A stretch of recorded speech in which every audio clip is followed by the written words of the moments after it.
Samtang pagkahuman sa Walk with Mary, gipahigayon ang misa de traslasyon nga nagsilbing stand of mass sa mga imahe nila ni Senyor Santo Niño ug sa mahal nga Birhen sa Guadalupe. Si Luan Mirondina sa detalye.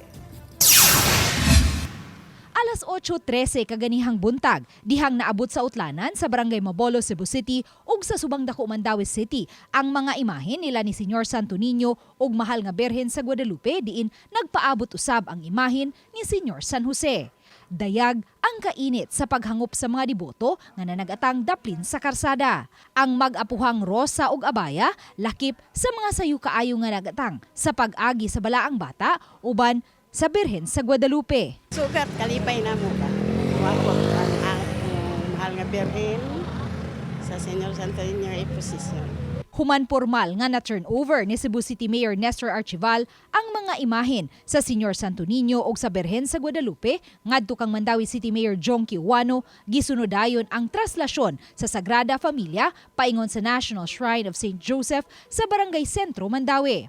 Sa rota nga giagian sa traslasyon, may mga deboto usab nga tuyong nimuntar og altar alang sa mga imahen sa balaang bata. Mga alas 9:20 na sa buntag naabot sa National Shrine of St. Joseph ang mga imahen sa Sagrada Familia, diin gisunodayon ang usa ka santos nga misa.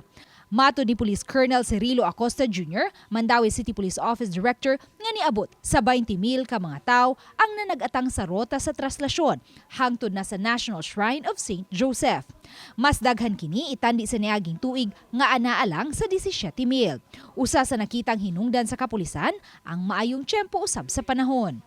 We were told by the organizers na hinahinayon gud para ang ma-observe na to ang solemnity sa procession. Og ma-enjoy po sa atong mga tao, atong mga deboto, ang mga devotees ang paglantaw sa atong sacred images. Uban ni Marlon Malgazo, Luan Mirondina, Balitang Misda.